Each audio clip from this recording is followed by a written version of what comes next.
বাংলাদেশ ও ভারতের মধ্যে একটি জটিল সম্পর্ক রয়েছে, যে সম্পর্কের মধ্যে রয়েছে ঐতিহাসিক সৌহার্দ্য এবং উত্তেজনাও।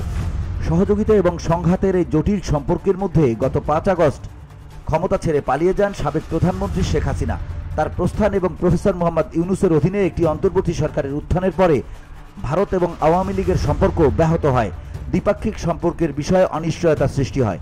বাংলাদেশে ইসকনের প্রাক্তন নেতা চিন্ময় দাসের গ্রেপ্তার সহ সাম্প্রতিক ঘটনাবলী ইতিমধ্যে অস্থির পরিস্থিতিতে শুধু ইন্ধন দিয়েছে।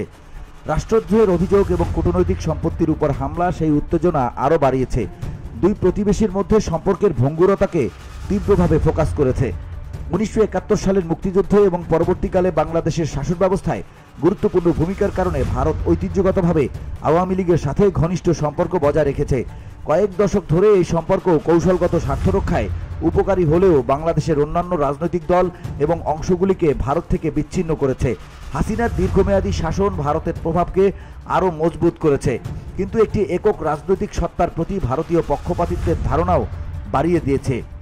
হাসিনার ক্ষমতাচ্যুত হওয়ার সাথে সাথে কেবল একটি নির্ভরযোগ্য অংশীদারের ক্ষতিই নয়, বরং অন্তর্বর্তী সরকারের সাথে ভারত তার সম্পর্ক নিশ্চিত করার ক্ষেত্রে বিশ্বাস পুনর্গঠনে চ্যালেঞ্জের মুখোমুখি হয়েছে।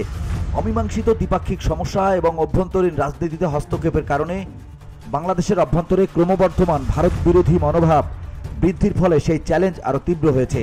চিন্ময় রায়ের গ্রেপ্তার, বাংলাদেশের সংখ্যালঘুদের নিরাপত্তা নিয়ে ভারতের উদ্বেগের কারণে কূটনৈতিক স্থবিরতা সৃষ্টি হয়েছে।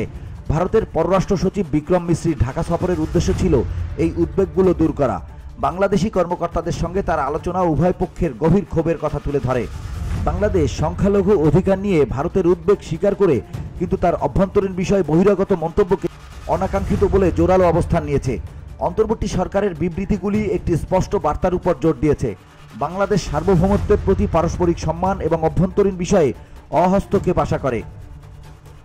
2021 সালে ভারতের প্রধানমন্ত্রী নরেন্দ্র মোদীর ঢাকায় বিতর্কিত সফরের সময় ওই ধরনের অনুভূতির উত্থান সবচেয়ে স্পষ্ট হয়েছিল, যা সহিংস প্রতিবাদের সূত্রপাত করেছিল এবং দ্বিপাক্ষিক সম্পর্কের উপর স্থায়ী প্রভাব ফেলেছিল। অন্তর্বর্তী সরকারের দৃষ্টিভঙ্গি বাংলাদেশের অভ্যন্তরীণ রাজনীতিতেও বৃহত্তর পরিবর্তন এনেছে। এসব নানা কারণে নির্দিষ্ট রাজনৈতিক সত্তার সাথে শ্রেণীবদ্ধ হওয়ায় ভারতের ঐতিহাসিক কৌশলের মধ্যে ক্রমবর্ধমান বিচ্ছিন্নতাকে স্পষ্ট করেছে। এমনকি জুলাই বিপ্লবের সময়ও রাস্তায় দিল্লি না ঢাকা, ঢাকা ঢাকা স্লোগান দেওয়া হয়েছিল। যদিও এই প্রচারাভিযানগুলো বেশিরভাগ ক্ষেত্রেই রয়ে গেছে জনসংখ্যার কিছু অংশের মধ্যে। এর অনুরণন দ্বিপাক্ষিক সম্পর্কের ক্ষেত্রে ভারতের আধিপত্যের উপর গভীর অসন্তোষ সৃষ্টি করেছে। ভারতের অভ্যন্তরীণ নীতি বিষয়গুলোকে আরও জটিল করে তুলেছে। ভারতের রাজনৈতিক বক্তৃতায় মুসলমানদের অমানবিকীকরণও সীমান্তের ওপার প্রবল প্রভাব ফেলেছে। বর্তমান কূটনৈতিক অচলাবস্থা দুই দেশের সম্পর্ক পুনর্নির্মাণের প্রয়োজনীয়তার উপর জোর দেয়। ভারতের অবশ্যই স্বীকার করতে হবে যে আওয়ামী লীগের উপর তার দীর্ঘদিনের নির্ভরতা বাংলাদেশের রাজনীতির গুরুত্বপূর্ণ অংশগুলোকে বিচ্ছিন্ন করেছে। বিরোধী দল, সুশীল সমাজ এবং তৃণমূল সংগঠনগুলোকে অন্তর্ভুক্ত করে একটি বিস্তৃত সম্পৃক্ততার কৌশল নিয়ে বিশ্বাস পুনর্গঠন এবং আরও অন্তর্ভুক্তিমূলক সম্পর্ক গড়ে তোলা অপরিহার্য। সীমান্ত হত্যা এবং পানি বন্টন চুক্তির মতো বিতর্কিত সমস্যার সমাধান বাংলাদেশের সাথে ন্যায়সঙ্গত আচরণের প্রতি ভারতের প্রতিশ্রুতি প্রদর্শন করবে।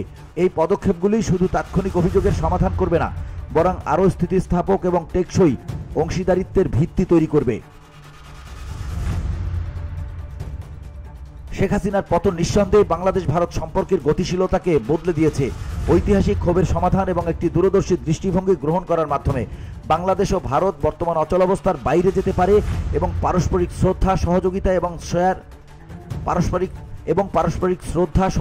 এবং শেয়ার করা সমৃদ্ধির বৈশিষ্ট্যযুক্ত ভবিষ্যতের দিকে কাজ করতে পারে। দুই প্রতিবেশী দেশের মধ্যে একটি স্থিতিশীল এবং গঠনমূলক অংশীদারিত্বের পুরস্কারও অনেক। VOD Bangla news desk.